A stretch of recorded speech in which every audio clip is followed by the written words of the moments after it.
చి 3000 దివ్య సంవత్సరాల పాటు తపస్సును చేశారు. ఆయన యోగ స్థితిలో ఉన్నప్పుడు చుట్టూ దివ్యమైన ప్రకాశం వెలుగుతూ ఉండేది. ఆ సమయంలో మాహిష్మతి రాజ్యానికి చెందినటువంటి కార్తవీర్యార్జునుడు ఆయన వద్దకు వచ్చాడు. యువరాజు అయినటువంటి అతను ఓ గొప్ప యోధుడు, ధర్మాత్ముడు. కానీ ఇంకా గొప్ప శక్తులు పొందాలి అనే కోరికలో ఉన్నాడు.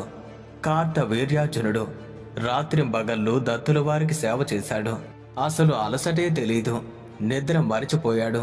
భోజనం తగ్గించాడు. కేవలం గురుసేవలోనే మునిగిపోయాడు. శరీరంతో పూజ, మనసుతో ధ్యానం, వాక్కుతో స్తుతి, ఇలా సంపూర్ణంగా ఆ గురువును సేవించాడు.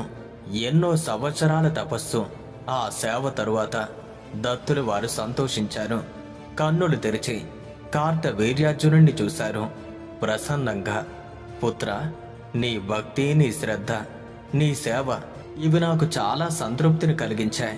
నీకు ఏ వరాలు కావాలో కోరుకో అని అన్నారు. కార్తవీర్యార్జునుడు నమస్కరించి 4 వరాలు కోరాడు. గురుదేవ, మొదటి వరం సహస్ర బాహువులు కావాలి. 1000 చేతులతో నేను రాజ్యాన్ని రక్షించగలను, ప్రజలు కాపాడగలను. రెండో వరం అధర్మ మార్గం వైపు పోకుండా ఎల్లప్పుడూ ధర్మంలో నడిచేలా మార్గదర్శకత్వం కావాలి. ఇక మూడవది ఈ భూమి మొత్తాన్ని ధర్మబద్ధంగా జయించి న్యాయంగా పాలించే శక్తి కావాలి. నాలుగవది నా మరణం ఒక గొప్ప యోధుని చేతిలో యుద్ధరంగంలో వీర మరణంగా జరగాలి. దత్తుల వారు సంతోషంగా అన్ని వరాలు ప్రసాదించారు. ఇక దానితో పాటు అష్టసిద్ధులు, విశాలమైన రాజ్యం, అద్వితీయమైనటువంటి యోగ విద్యను కూడా అతనికి బహుకరించారు. వరాలు పొందినటువంటి కార్తవీర్యార్జునుడు మహాచక్రవర్తి అయ్యాడు.